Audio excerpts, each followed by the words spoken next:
Media को हमेशा opposition का साथ देना चाहिए। अच्छा, मीडिया ही सरकार की अपोजिशन में रहती है। बात तो सही है। पर अगर आप साथ दे रहे हैं तो आप परिवर्तन देखोगे देश के अंदर। आज बड़ा अच्छा लग रहा है, जितने विपक्ष के नेता आ रहे हैं वो मीडिया का साथ मांग रहे हैं। हमारे लिए कोई धंधा छोटा नहीं होता और धंधे से बड़ा कोई धर्म नहीं होता। क्या साबित करना चाहता है तू?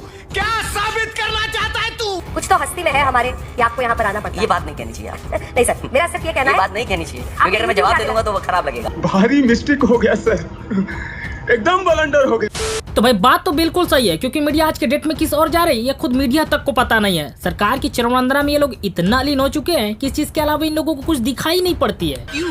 क्या हुई? और भाई देख लीजिए ना, इलेक्टोरल बॉन्ड को लेकर माननीय सुप्रीम कोर्ट की तरफ से इतनी बड़ी कार्रवाई हुई, मगर इस चीज को गोदी मीडिया के भान पत्रकार के किसी समूह ने तनिक भी दिखाने की हिम्मत नहीं करी। ठीक है, कम से कम आप इतना ही कर लेते कि माननीय सुप्रीम कोर्ट का क्रिटिसाइज कर लेते और सरकार का डिफेंड ही कर लेते, कम से कम बात तो कर लेते। कहाँ से आते हैं? इतना ही नहीं, चलो इस खबर को नहीं दिखाए कोई बात नहीं, लेकिन अभी चाइना की तरफ से एक बहुत बड़ा बयान आया है। ग्लोबल टाइम्स के इस ट्वीट को जरा गौर से देखिए। लिखा है, the area of Jiangnan is Chinese territory and the Chinese government has never recognised the so called Arunachal Pradesh illegally set up by India and finally approach it. ये क्या सुन रहा हूँ मैं? भाई चाइना यहाँ पे साफ तौर पे कह रहा है कि अरुणाचल प्रदेश भारत के द्वारा इलीगली बनाया गया है, वरना वास्तविक तौर पे तो वो चाइना का हिस्सा है। जरा गौर करने वाली बात है कि इतना बड़ा बयान चीन की तरफ से आ गया और किसी भी गोदी मीडिया के भान पत्रकार की तरफ से एक टुक तक नहीं निकली।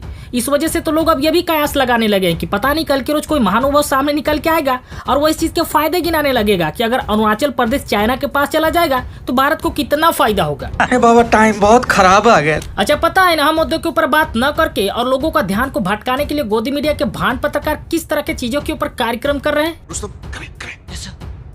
किसी को भी पता नहीं चलना चाहिए। अच्छा, ऐसे कैसे होगा? न्यूज़ 24 की इस वीडियो को जरा गौर से देखिए। यहाँ पे साफ तौर पे मेंशन किया हुआ है कि गैंगस्टर काला जठड़ी और लेडी डॉन अनुराधा चौधरी ने लिए 7 फेरे। भाई ऐसे चीजों को देखकर अब लोगों की तरफ से कुछ इस तरह के रिएक्शन आने शुरू हो चुके हैं। और एक बात जानती हो, तुम्हारे अखबार पर सुबह बच्चे हकते हैं।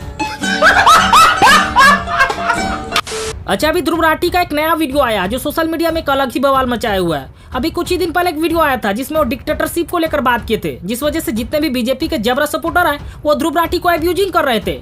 लेकिन अभी एक और नया वीडियो आया जिसे क्या कहते हैं पता है? नहीं। जले पे नमक छिड़कना। सर, आप मजाक कर रहे हैं ना? नहीं, मैं मजाक क्यों करूँगा?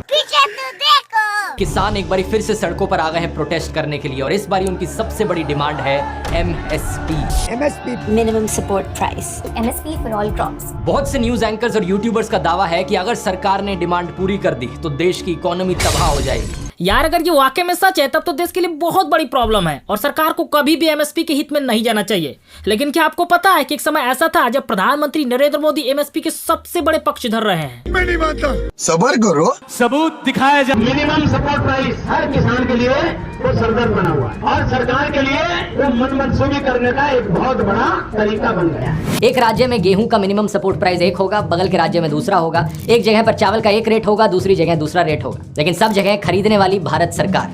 लेकिन किसान को सही दाम नहीं मिलते। क्यों? दाम तय करने की नीति निर्धारित नहीं होती। मोदी जी की इस बात को सुन के लोग गदगद हो गए थे और लोग ये सोचने भी लगे थे कि यही वो शख्स हैं जो हमारी प्रॉब्लम को सॉर्ट आउट कर सकते हैं। पैसा ही पैसा होगा। एवरीबॉडी, सबके सब चोर हैं। अब मिलता ही नहीं है, पता नहीं कहाँ है। अरे भाई मोदी जी इस तरह की बातें 2014 से पहले क्या करते थे जब वो देश के प्रधानमंत्री नहीं थे? क्या कहना क्या चाह रहे हैं भाई आप? और जरा आगे और सुन लीजिए क्योंकि इस तरीके के जबरदस्त नुस्खे बताया करते थे। और इसलिए भाइयों बहनों, हमने हमारे घोषणा पत्र में कहा है कि हम मिनिमम सपोर्ट प्राइस, उसके लिए एक नियम तय होंगे, उसके पैरामीटर तय होंगे, उसके आधार पर तय होगा। चल झूठा। ऐसा ना कहिए, क्योंकि वो हमारे देश के प्रधानमंत्री हैं और उन्हें और भी बहुत सारे काम होते हैं। ऐसा थोड़ी हो ना कि उन्हें बस एक ही काम होता है। ठीक है, चुनावी माहौल में अगर वो कह दिए होंगे कि किसानों के लिए वो एमएसपी लेकर आएंगे और अगर अपना मैनिफेस्टो में भी इस बात का जिक्र कर दिए होंगे तो कोई जरूरी है कि उस चीज को लेकर वो आ ही जाए? अरे भाई उसके बगैर भी तो वोट मिल रहा है। अच्छा, पता है एमएसपी न देने के पीछे किसानों का कुछ न कुछ जरूर फायदा होगा। अरे तभी ना मोदी जी लेकर नहीं आ रहे हैं। अगर आपको पता नहीं है तो सुधीर जी जो जिंदगी में कभी न सुधीर, अच्छा बात नहीं है। वो कभी न कभी आपको जरूर बताएंगे कि किसानों को एमएसपी न मिलना उनके लिए कितना फायदेमंद है। अच्छा।